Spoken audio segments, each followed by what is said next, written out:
mmadụ nọgide nnọọ ọ sị na ndị nna nna anyị ha amara ife ya bụ ịnọgide eso si na nna gị amara ife ọ ndị dị etu a ka nna akpọ obu nna ha ụzọ mụta diọkpara buru nne ha ụzọ wee mụta ada maka na Igbo nwechara ihe niile dị iche iche. Ya mere ụbọchị nke taata achọrọ m igosi gị otu mkpa akwụkwọ eji agwọ ma ọ bụrụ na mmadụ enweghị ọbara n'ime ya, maka na n'usekwu m na ebe ya bụ mkpa akwụkwọ dị. Naanị ihe ị ga-eme bụ iweta ya bụ mkpa akwụkwọ ahụ, ịnyachasịa ya ịkpachatụ ya akpachatụ obere.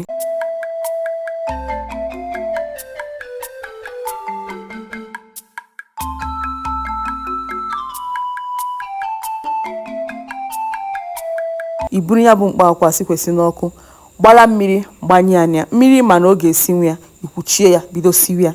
Ị na-otu obere oge ikwuye ya. Ọ bụrụ na ị na-anya ugbu a ịfụ ka ya bụ mmiri ahụ si wee tụgharịa na-achazi ọbara ọbara ifugo, mana ozubekwe o, maka na mgbe ọ ga-eye o nwere ihe ga-adị iche ya na ọbara ikwuchekwazie ya wee sibịa. Ifugo ugbu a na ọtụgharịwago na omego ka ọ na-achazi ọbara ọbara. Mgbe emezi ibutuo ya kwuchie ya ka ọ na-ajụ oyi ka ọ na-achakekwa ọfụma ifugo ka o sizi achọ ugbu a. Were akụ ya ahụ wechepụ n'akụkụ, iwere ya ịgbanye desi ya ọ jụọ oyi. Tupu ọ na-ajụchasi oyi n'ezie ka o si acha, iburu ya ṅụọ ya okwu agwụ. Ngwa ka emesịkwa na ndị nke m.